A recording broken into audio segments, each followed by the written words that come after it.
Hello and welcome to this webinar and live broadcast of Business Tomorrow. I'm Chris Bishop. So, days of wine and restaurants, are they gone? Be a great pity if they did, but surely the sale of alcohol has gone for quite some time, which is a problem. Even those sit-down meals in restaurants have been allowed as the lockdown has been relaxed slightly. But how many restaurants and vineyards will survive to bring back the era of wining and dining? Already many famous restaurants have closed their doors forever. The celebrated winegrowers of South Africa have also taken a kick in the guts from this pandemic in the shape of declining exports to Europe and the United States. Where to now in the world of COVID-19 for these days of wine, roses and restaurants that once won awards for Africa? Let's have a quick look at the background.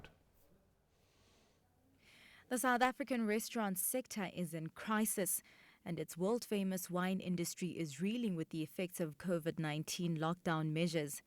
Stats SA data for May 2020 show a massive decline in income in the food and beverage sector, from almost 4.5 billion rand in April 2019 to only 241 million rand in April 2020. The closure of bars led to zero sales and job losses. With restrictions on restaurants, around 30% of the country's eateries have already closed, according to the Department of Tourism. When they were allowed to operate again, liquor sales were banned and other restrictions made it difficult to attract clientele. After all, part of the joy of dining out is having wine on the table. Many hard-hit businesses were forced to operate with minimum staff, meaning job losses and loss of income for waiters and other services positions. How many of our favorite eateries and wineries will survive, and will we see a revival of the culture of wining and dining?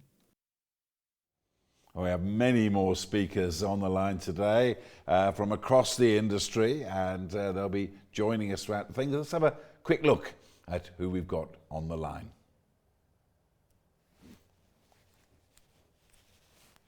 So we've got Grace Harding, CEO at Ocean Basket. We've got Sakumzi Magubela, the founder and owner of Sakumzi Restaurants. We've got Kevin Swart, Managing Director of Black Elephant Vintners & Co. Then we've got Nick Rea, Operations Director from Benguela Cove, Lagoon Wine Estate. Then we've got Wendy Alberts, the CEO of the Restaurant Association of South Africa. Then we've got Mario Monteiro, the GM and Wine Director of DW1113 Restaurant. Then we've got Harold Bresselschmidt, the Chef and owner of Aubergine Restaurant. So let's start. So let's just go right around the board here and just get everyone to tell us in like 30 seconds exactly how this pandemic has been hit them and hurt them. Starting with you, Grace Harding, CEO of Ocean Basket. So, sorry, Grace is going to join us in a minute. We'll start with you, Sakumzi Magubela, the founder and owner of Sakumzi Restaurant in Vilakazi Street, Soweto. How has this hurt you in 30 seconds? Hi, Chris, and to your guests as well, and people at home. Thank you for inviting us. It started in February when we started having cancellations with mostly your tourists that we normally see visiting in Vilakazi Street and visiting Soweto. And in March, when the government started stopping with the liquor, that normally draws our locals mostly to come for a glass of wine, to come for a beer, to discuss business, to discuss family issues. They normally come at Sakumzi Restaurant. So we started having cancellations. Around April, we started laying down people. We had 110 staff. Now we are running with a staff of 15 people, and the business is still slow. Let's go to Kevin Swart now, Managing Director at Black Elephant Vintners & Company. Chris and everyone, and thanks for the opportunity of being here and letting us tell our side of the story. I'll try and do it in 30 seconds. It's what I thought was a once-in-a-lifetime experience has become a twice-in-a-lifetime experience after the speech by the president 2 weeks ago. We started off very positive on this. We took the first 3 weeks, the first lockdown of 3 weeks. We closed our tasting room ahead of time. We took it on. We took on our responsibility. We assumed it was the correct thing to do. We cancelled all our wine tastings, etc., and closed in anticipation of the upcoming lockdown. After the 3 weeks, when it was extended further, and the sale of alcohol was banned. And at that stage, we couldn't export. We went through all the emotions, of denial, anger, all that kind of stuff. And then it got extended again. And then we decided to take a positive. So we threw ourselves into our online business. We were going down that route anyway. So we took it as a positive. We ran our online business, our online sales. Got surprisingly good support from our client base. A lot of people bought wine with no idea when we were going to deliver, but they wanted to show support. Very encouraged. Really looking forward to the new challenge, And then the ban was lifted on the 1st of June, which was absolute chaos. I think it was a 500% increase in couriers, deliveries and that on a single day, and the whole kind of system imploded, and we worked really hard. And the whole thing with all that, we're very excited to get that going. And then, to be perfectly honest, the speech on the Sunday by the president with no warning, no idea, really seems to be the that broke the camel's back, and it's taken a while just to recover and get back from that, But obviously, it's devastating. Okay. We are getting all our expenses from municipality all coming through, all electricity charges, etc., and we suspended from trading and earning an income at the moment. Let's go now to Nick Rea, Operations Director at Benguela Cove Lagoon Wine Estate. Basically, there are two aspects to our operation. The retail side, the large restaurant we have, the wine tasting, and we have various entertainment facilities on our site. This side has been effectively closed since March. We are now anyway in the downtime. In terms of the other side of our business, we have been successful in exporting to the UK, America, and China. The retail side, we are now in the quiet period anyway, so would be running a fairly small operation at this time. Our major concern now is the lead into the Christmas period and into New Year, where we'd be anticipating a large number of tourists, domestic and international. Unfortunately, we don't see that happening. So difficult times ahead, unfortunately. Okay, go to Wendy Alberts now, the CEO of the Restaurant Association of South Africa. Hello everybody, it's so lovely to be around the table with some friends and colleagues of the industry. So thank you for the opportunity, thank you for inviting the restaurant industry. What a trying 22 weeks. We've gone through the darkest times. We really have never anticipated anything that has happened in our industry to happen like this. And it's really been a decimated 21 weeks of hardship, of trauma, of emotion, of complete and utter devastation. And I think the element for me that is probably the hardest to unpack is that every single day there's a different challenge that attacks the restaurant industry. And there's absolutely no engagement from the powers that be to rebuild the industry in a fruitful, functional way that brings capacity to saving restaurants, jobs, and livelihoods. So we can just speak for the last 20 weeks. We closed down the industry that was hit the hardest. Restaurants were hit quickly on the onset, restrictions, curfew, police brutality. Then we went on to complete closure, which was perhaps in hindsight one of the things we should have maybe have done to keep mobility of income and also for preservation of consumer spend to stay open. Thereafter, there's just been simple challenges. We've remodeled our businesses at the financial expense of every single one of our restaurant owners, going from delivery services to takeaways to becoming bottle stores, then to becoming coffee shops, selling alcohol, not consuming it, then just getting to a state where we were getting people back into our businesses, timing never been favorable on our side, and then simply being cut with a curfew. So at every single turn, when our passionate, beautiful people try and keep their businesses alive and they float and keep their beautiful staff in it, there's just simply another challenge. And I think the inability for government to engage with us in a fruitful relationship to look at mechanisms to save the industry has really been devastating for me. Thank you. Mario Montero, the GM at Wine Director at DW1113 Restaurant. Thanks, Chris. I'll just touch on a little bit of what Wendy said there as well, because I agree with a lot of the statements she made. We were going into unknown territory. If you think about it, come February, obviously, as Sakumzi also said, we lost a couple of guests and the restaurant was a lot quieter. Moving into March, where we were in complete lockdown, we were finding ideas of what we can do to keep the restaurant going, to keep our staff. So as Wendy was also touching on, retail, moving into the collection, the delivery service. And then you get back into it, you start getting the guests coming through, enjoying your new ideas and all those sort of things. And then curfew and no alcohol. Now you can enjoy a tasting menu experience with non-alcoholic pairings, which we do. But I think majority of the people are out there and they want to enjoy wine and food together. I mean, the two go hand in hand. And I think that's also the saddest part, is that our industry, from the growth we've had, this is just going to halt it. And how long is it going to take to get back to where we were in terms of growing this food and wine industry? Sure. I go to Harold Bresselschmidt now. He's the chef as well as the owner of the upmarket Aubergine Restaurant. Just how has it been hurting you?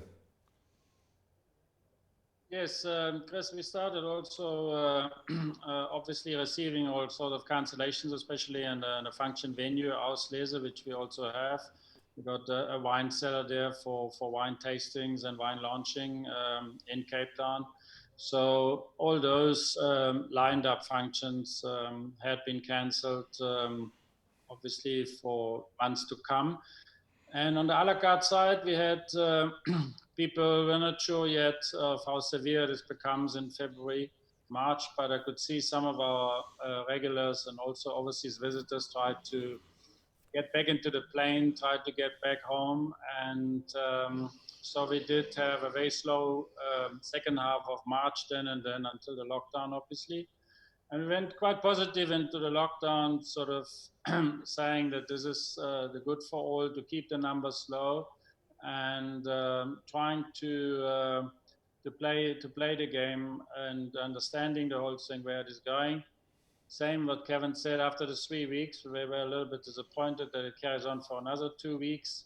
And I've got 24 permanent staff, which have been with me anything from 24 years to about 5 years. That was the last when I employed somebody.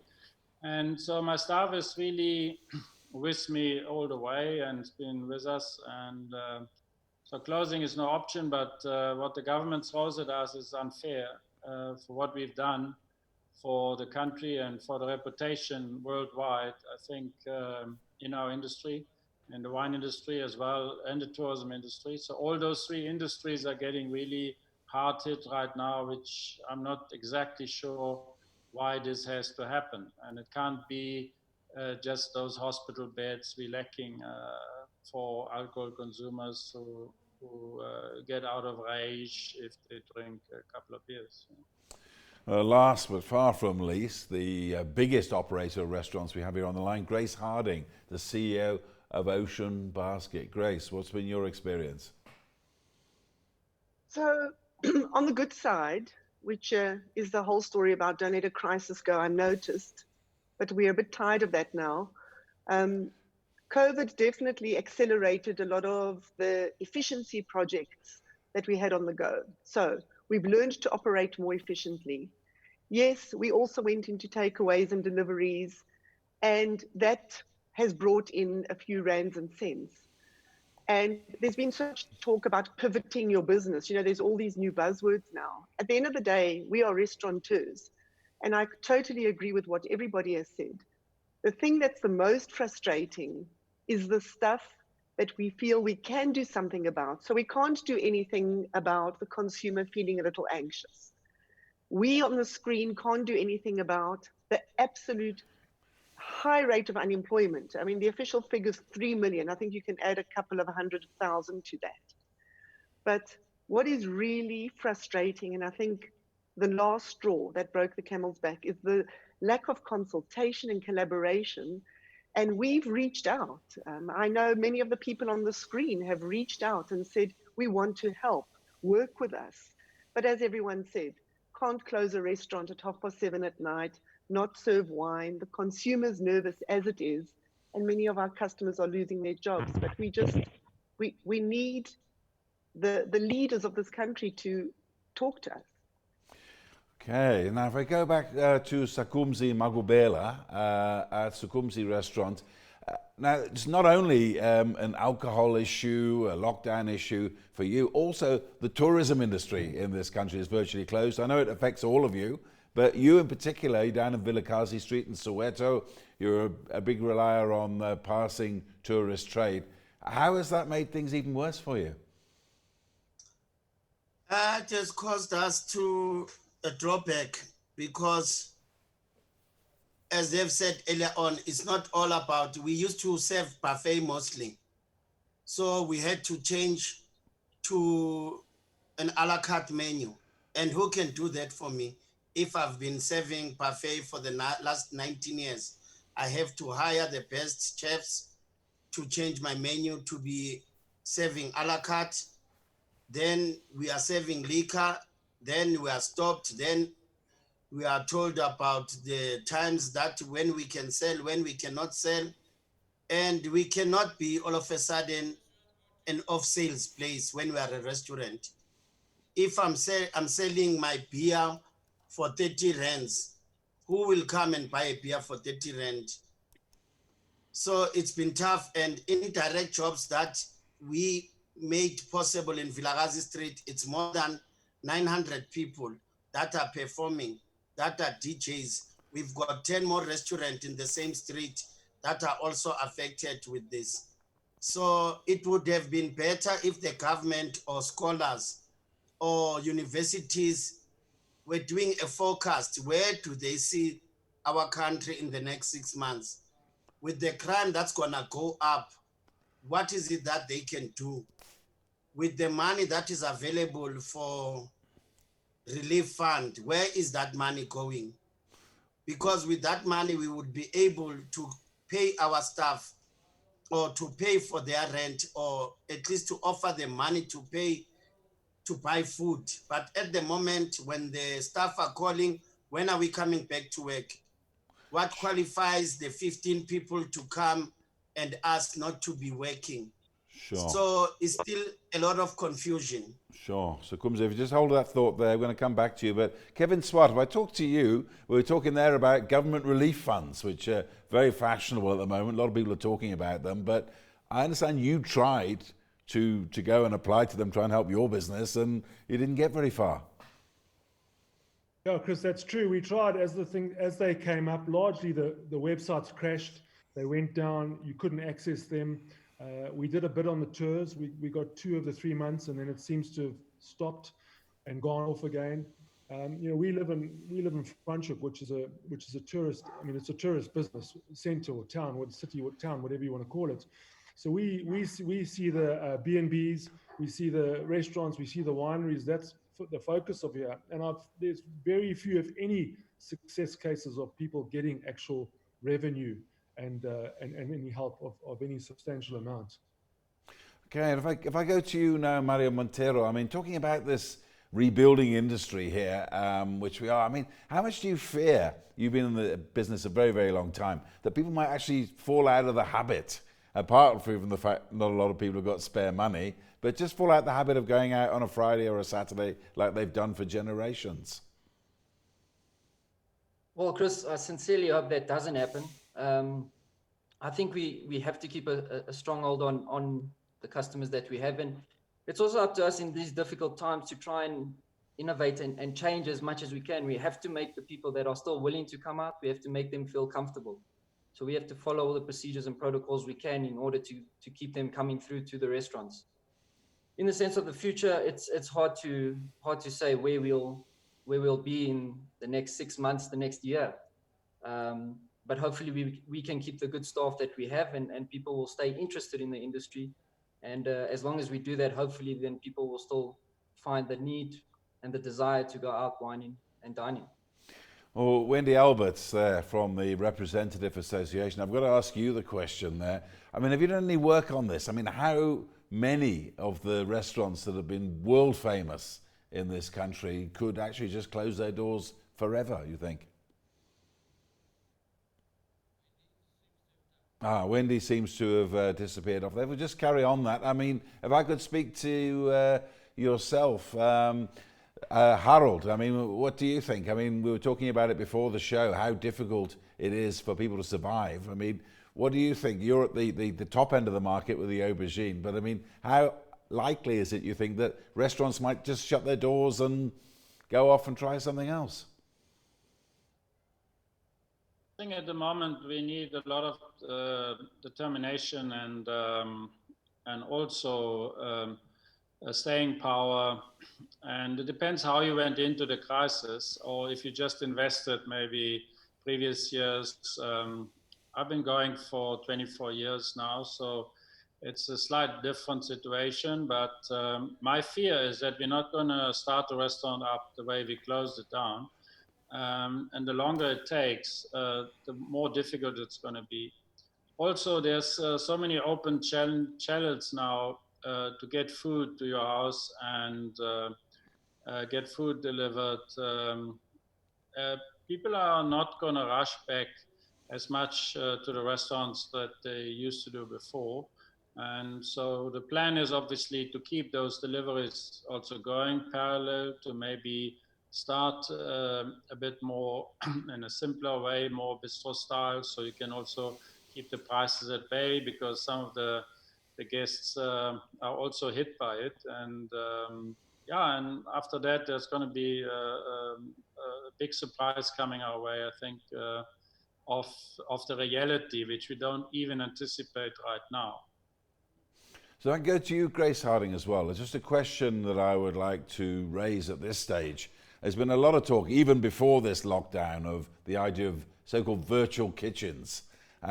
Would ever a company like yourself, who deals with welcoming families and what have you into restaurants, would you ever consider an arm of your business doing just that, virtual kitchens?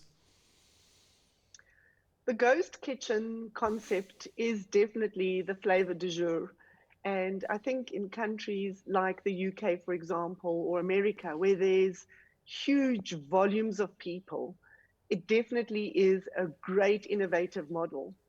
I think the thing that we've got to be very careful of is when we are feeling so stressed and so concerned, and the common theme here is trauma, the consumer is traumatized, we are traumatized, and that all contributes to the impact of our business. But when you feel that way, there's such a need for a solution. So it's easy to become distracted and to start to do more damage to your business. And we really believe that our core business is a restaurant, and we've got 155 kitchens in South Africa. There's no need to go and open another one. And those kitchens do takeaway and deliveries. And I would like to also respond to say the first question we asked ourselves at the beginning of lockdown is, oh my goodness, will people just stop going to restaurants? And people eating together and sharing and doing deals and falling in love and celebrating, it's been happening since the biblical times. I think the consumer is desperate to feel normal, and there is still a lot of fear, and we're going to deal with a lot of post-traumatic stress. So we've got to look after people, our employees, our customers, our suppliers. You know, there's so many people who've been impacted, but ghost kitchens and dark kitchens in South Africa, I'll be curious to see the success it has. Well, I can go to Mr. Magubela now in Vilakazi Street in Soweto. I mean, I'm going to ask you, firstly, do you think that these ghost kitchens, these virtual kitchens, will ever catch on in this country? And secondly, how long do you think it's going to be before you can start welcoming a full house again on a Saturday or a Sunday? For us, it's really tough, because when you are running a small business and you are not that much educated, you are not able to plan the right way to understand what happened when there was Spanish flu, what happened when there was swine flu, so that you can prepare. With the ghost kitchens, and I think it's the way of the future, we're gonna need to adapt and move forward, because other people are still scared to leave their homes. So we'll have to work with internet, but also to start that, we need the right resources.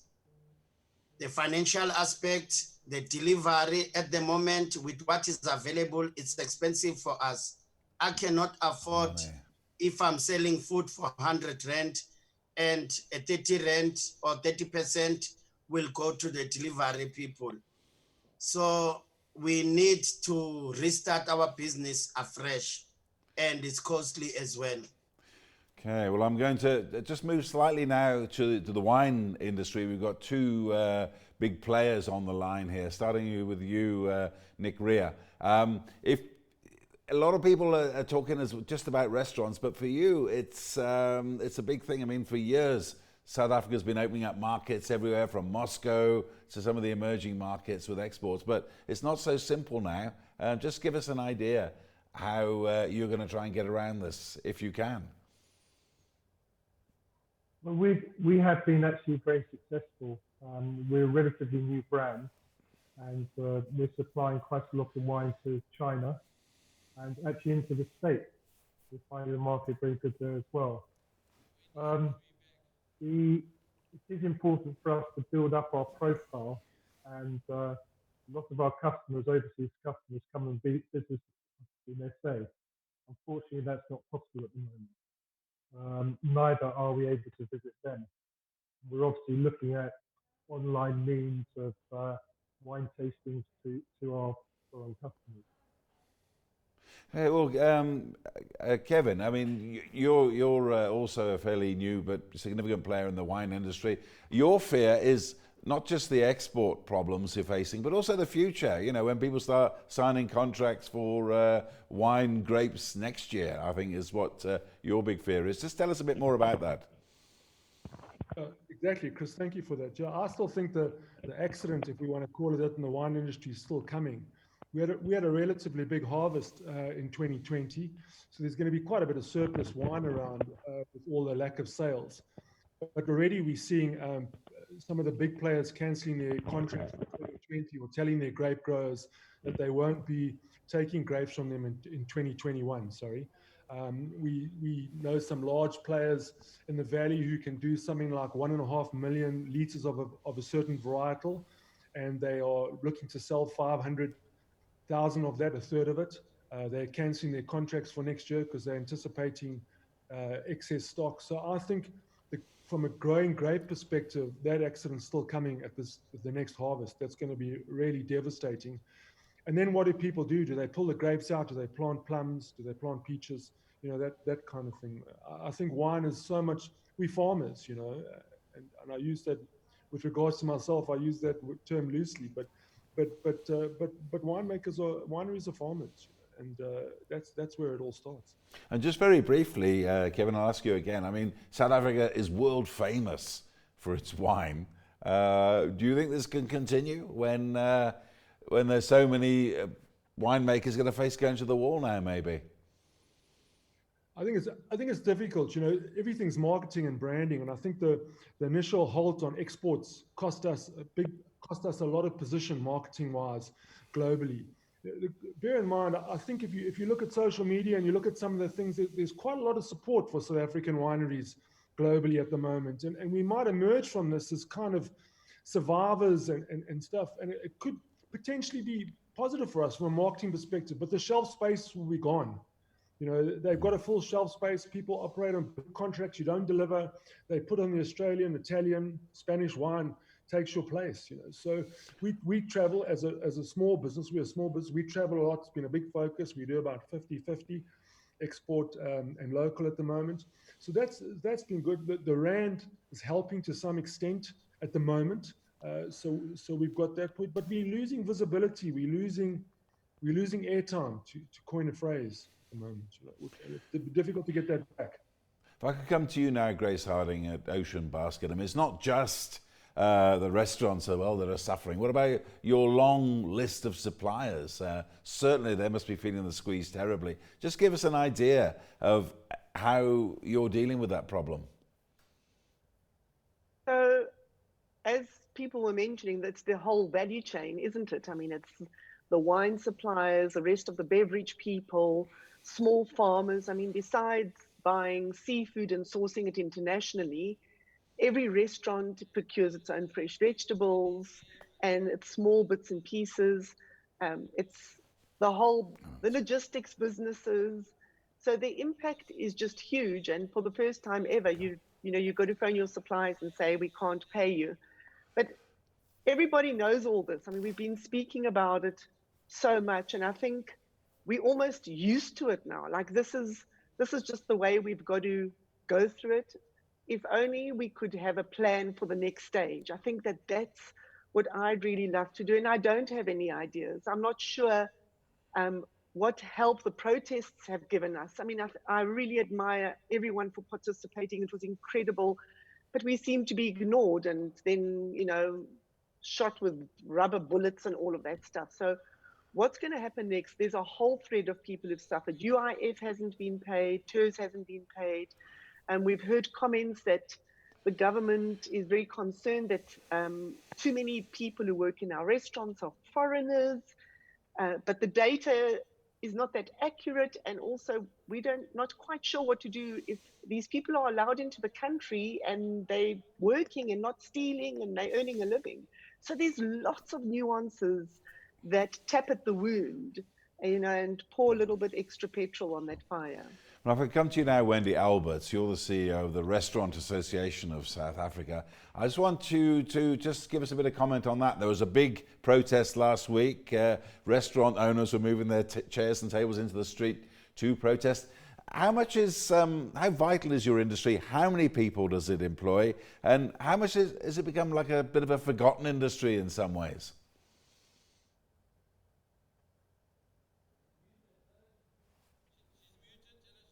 I think you've muted there, Wendy. If you could just try and come through. Can you hear what I'm saying? Absolutely. I said we launched a campaign called A Million Seats on the Streets with a campaign called Jobs Save Lives.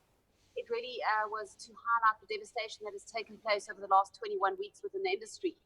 At every single turn, we've had an inability to have proper communication and transparent communication with government. And it left us to a place where we feel quite lost as to where the actual effect sits, whether it's with the Minister of Tourism or whether it's with the President, or whether it's COPTA, or whether it's the DTI. And what we found that the timing is of vital importance for us to ensure that the industry is saved. 5 weeks were lost in this space, and we were bouncing from department to department with an inability to get proper consultation from anybody to work with us in a viable solution to lift the liquor ban. So we've been putting a proposal together which really highlights how we can safely bring liquor back into our industry. So we felt that we would invite the President of South Africa to take up an empty seat on our streets and highlight the devastation amount of jobs. We anticipate that there were 23,000 restaurants in existence. We are now partnered with the Vintners Association, which is another 34,000 taverns around South Africa. The liquor issue is obviously a huge element for us, as well as the curfew, the landlords, TERS, the banks, the lending on the banks, lifting the bank lending rate so that there is viability for restaurants to be able to actually have access to funding to keep their businesses afloat. We also ask for compensation on liquor licenses, the other luxury licenses that we pay for, like SAMRO, SAMPRA, TV licenses, and various other issues that we looked at. So we handed over a memorandum to the Minister of Tourism, which we asked for presentation to the President to invite stakeholders that we further had consultation with from the liquor industry to talk about the triaging of these areas to lift the liquor ban. Liquor is paramount industry. Restaurants not only singularly employ all these hundreds and thousands of people, which we estimate were around about 800,000 people. Close to 70% of those are now on retrenchment or permanent unemployment. We've lost a significant amount of restaurants, close on 30%. Of the balance of 50% from research that we've done, 50% of those restaurants are unsure if they will be able to reopen their doors as a result of all these challenges that are taking place.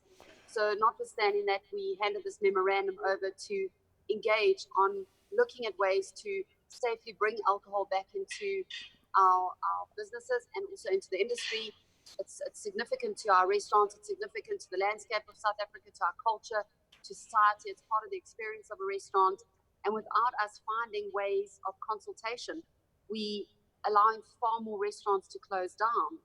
So what we're asking for is we're asking for government to talk to us, allow us as the experts of our businesses and our industry to understand and give us the factual content that you keep talking about in public. If you've got the figures of how many people are being admitted to hospital and we're filling up those hospital beds, give it to us. Let us understand what are the areas, what are the complexities, where are the problems, that we can give you workable solutions that we can save our businesses. Sure. But there's this complete shutdown where government is simply not talking to us.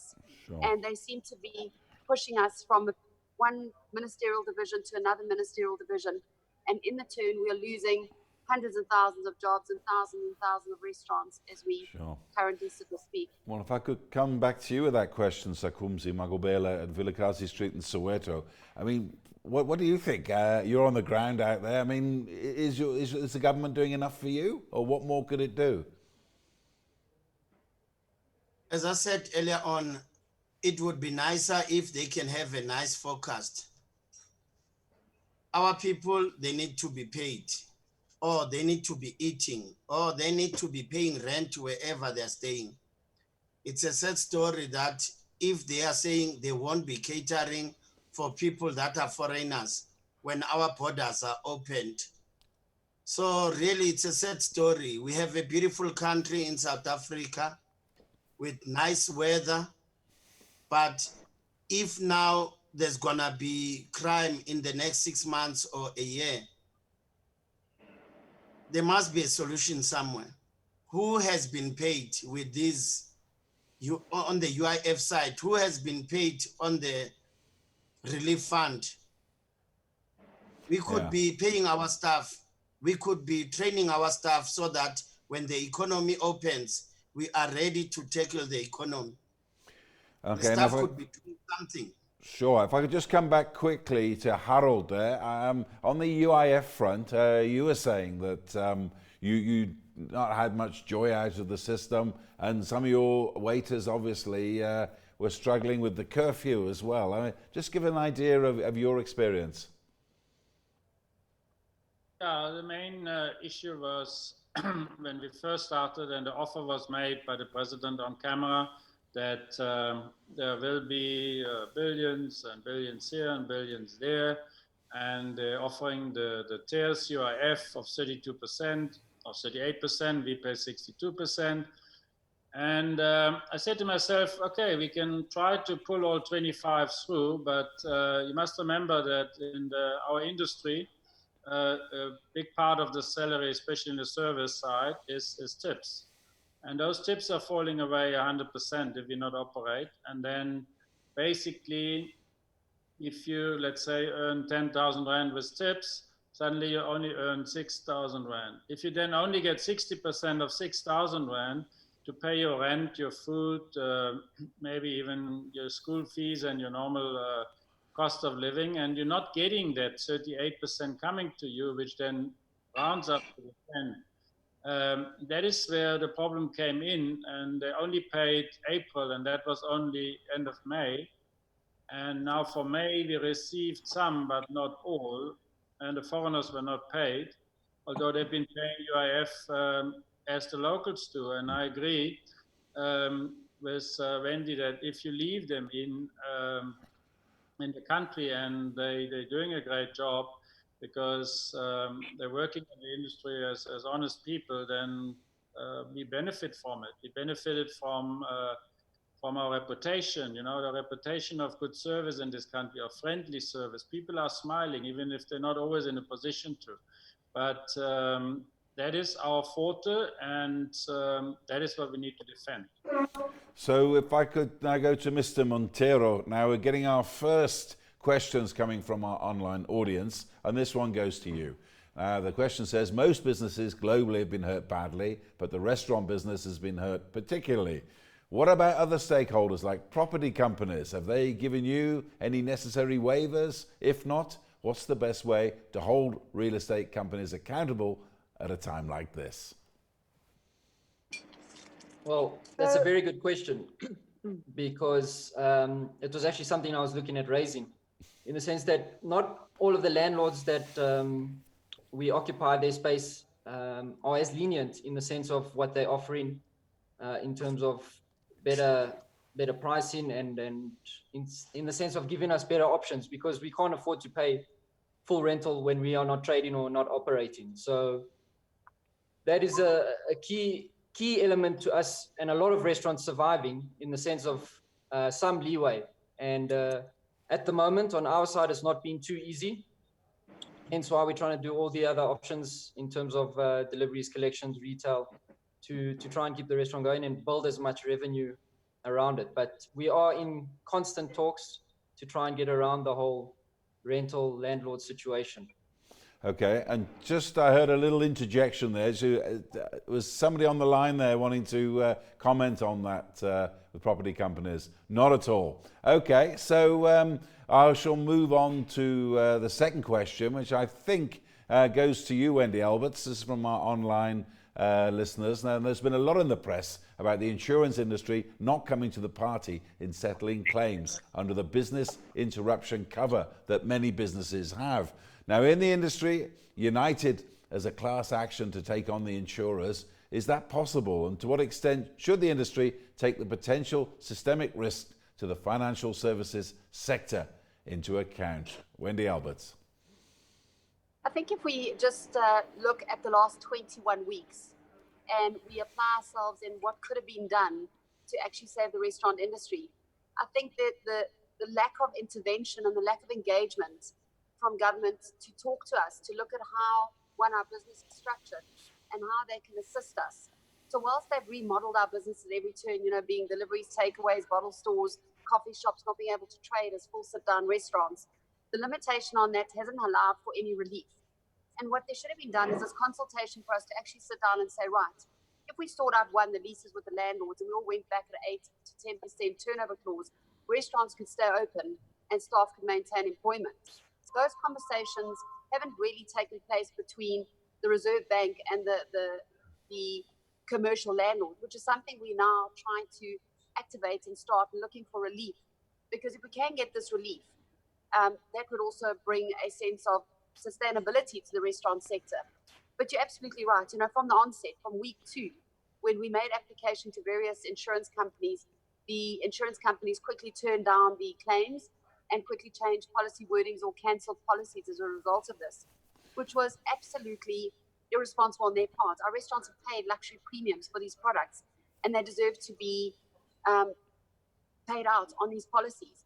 And to go through 21 weeks of us having to fight for everything that could have brought relief, insurance companies, landlords, TERS, UIF, the rebates on the liquor license, the luxury licenses, the rebates, the inability to get funding from the banks or from government or to get grants. If the restrictions have been placed on us by government, there should have been greater support from them to look at ways of remodeling us financially to get the support we needed to keep our businesses open and to save jobs. One of the big challenges is that the industry is so fragmented, and parts of the decision is made by the DTI, parts of the decision is made through COPTA, parts of the decision is made through the Minister of Tourism. So there isn't actually one advocacy for the restaurant sector because of the different components that make up. And if I look around at many industries, we are one of the only industries, and I particularly speak for restaurants, who've had to remodel our business on every turn, that cannot function at full capacity, that constantly is faced with all these restrictions and these difficulties and these non-essential compliance issues and no consultation as to what the effect will be with all the dramatic changes that they make to us. And that is the part where government has failed the sector. And the timing has also been such a difficult issue for us to deal with because there's no sense of urgency from government to deal with this. And every day there's a further delay, there's just further devastation, more fatalities fall to the hand of COVID, more businesses close, more people are unemployed. And the sad thing is that we are iconic. Restaurants are iconic to the world. We fit on the world tourism belt. We bring tourism into this country. We've got some of the most beautiful restaurants that are housed right here in South Africa that people travel all over to come and frequent. The best chefs, we've got Chantal Dartnell, we've got the world's best restaurants sitting in Paternoster, and we've got some of the best and most beautiful businesses that are housed here, and the industry is being decimated because there's no sense of urgency and no collaboration from government to work to find a feasible, workable solution to lift the liquor ban, lift the curfew, and get us to be in the responsible industry we are. We're a compliant industry. And, with our engagement now with the taverners, it's been a great exercise to partner with them because we realize that they have the same difficulties as what we've got. And the segmentation between a restaurant and a tavern shouldn't actually be called taverns or restaurants. We're all still the same type of business that is suffering under the realm of not being able to function to our proper capacity. Sure. If I could go back to the sort of wine industry here, and there's another question here from the floor saying, wonder whether there's another agenda that we're missing. The issue is not just about how restaurants will survive, it's how our economy is going to survive without tourism. The wine farms, the restaurants can't be supported just by South Africans and the money they have in this country. All businesses are badly hit. And again, it goes back to the ban on alcohol. But if I could speak to you, Kevin Swart, I mean, what's your reaction to that? Chris, thanks. I mean, I think what's been interesting for us as a business is to see how integral we are in parts of other businesses and industries. You know, we sit here in a wine business making wine to the best of our ability, et cetera, but it's come to realize what an integral part we play in the restaurant business model, you know, what an integral part we play in the tourism business model. And if I can digress slightly, because there's a point I'd like to make, which I think is, there's a lot of discussion about BEE and transformation and the likes. And I think this has been a devastating blow for transformation. I think it's taken transformation backwards a number of steps, a number of years.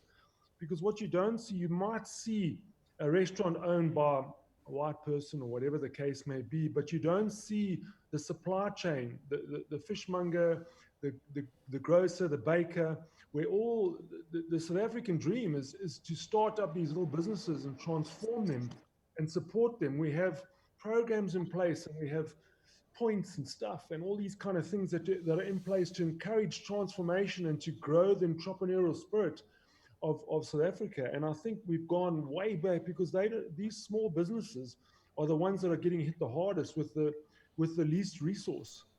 You know, if I could come to you, sorry, Kevin, I just want to jump in. I just get a reaction there to Mr. Magubela in Vilakazi Street, Soweto. I mean, what is your view on this idea of transformation in the industry? In particular, one of our people are asking out here saying tourism operators tried to challenge in court the BEE restriction as a criteria as qualifying for assistance and lost. And maybe saying that's maybe why the industry is not getting as much attention as it should. What's your view?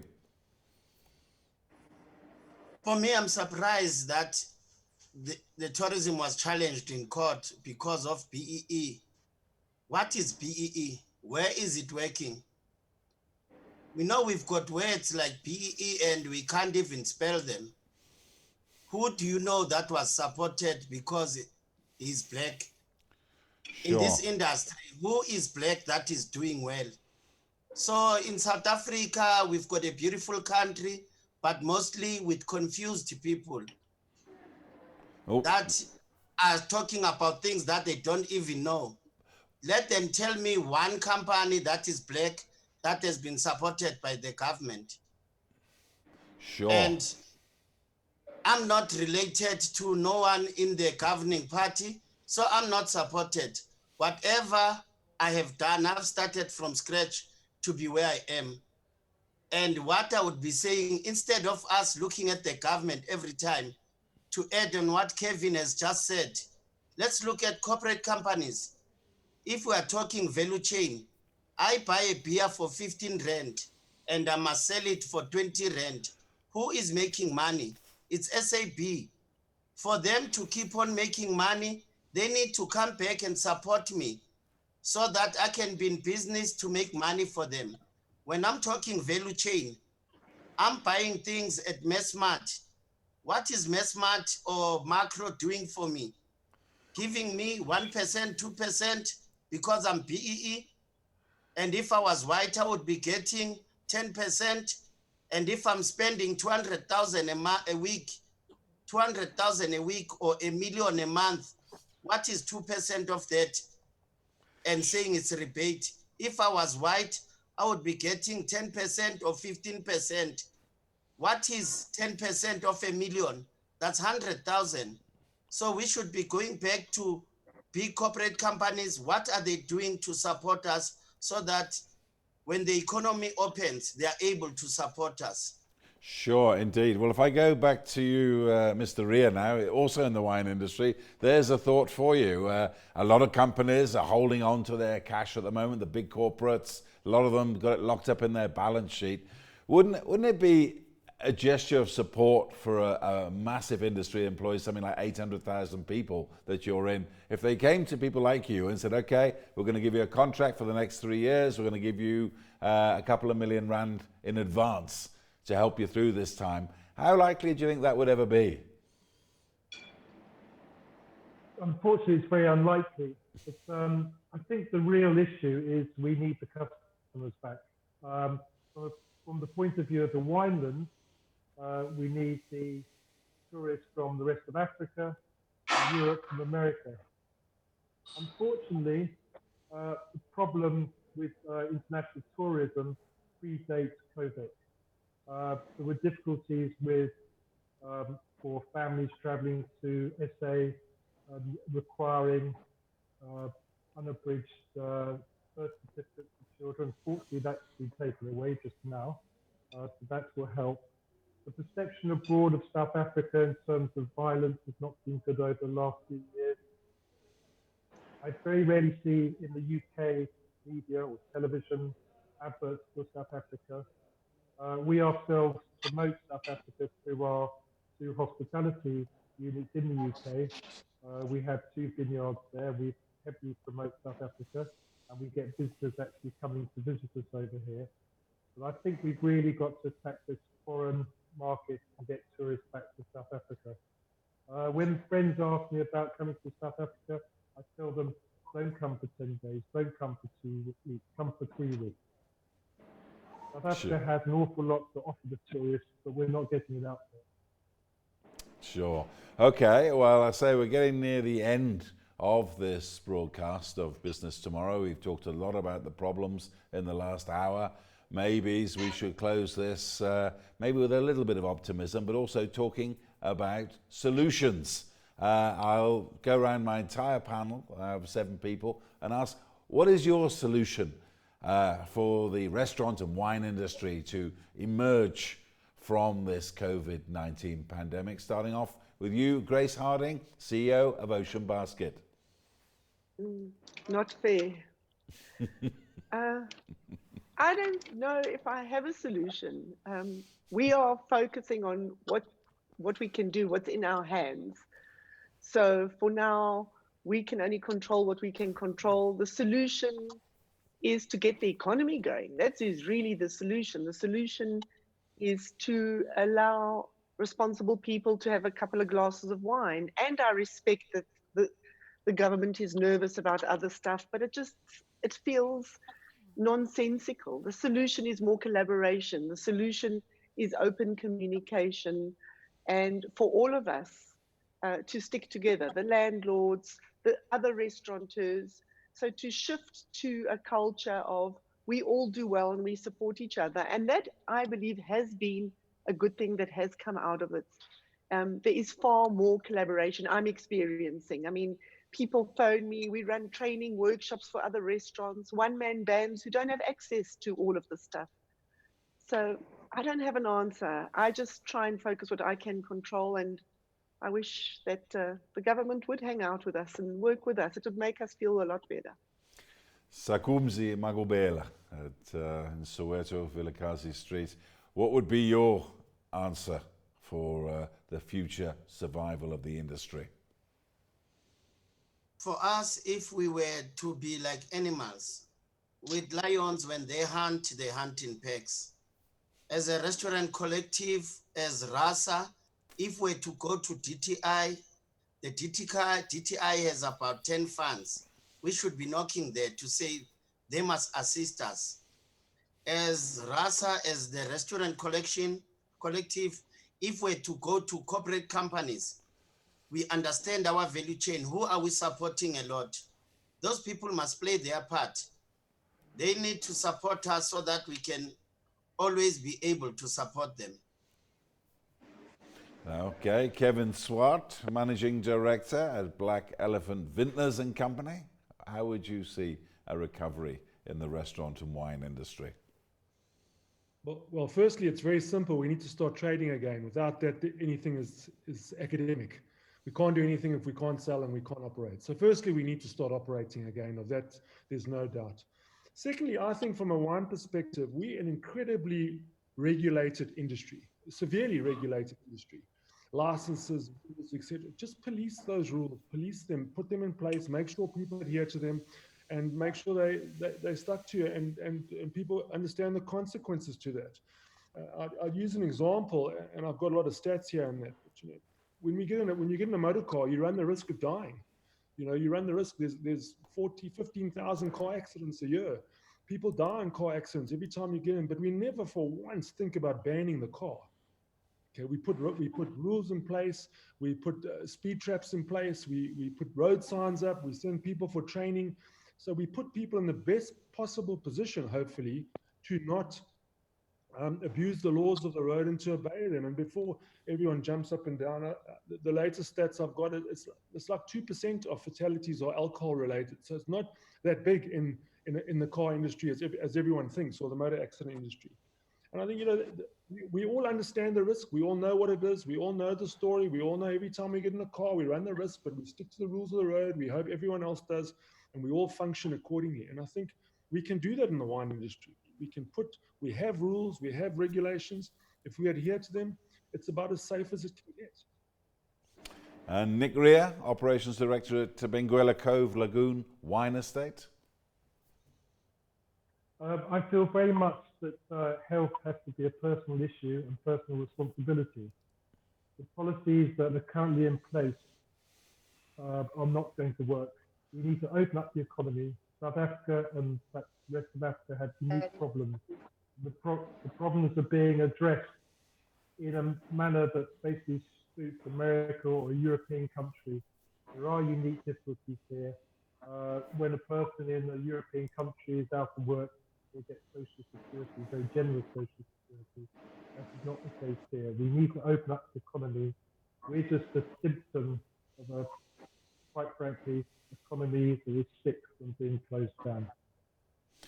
And Wendy Alberts, the CEO of the Restaurant Association of South Africa, what's your view for the industry to survive and recover?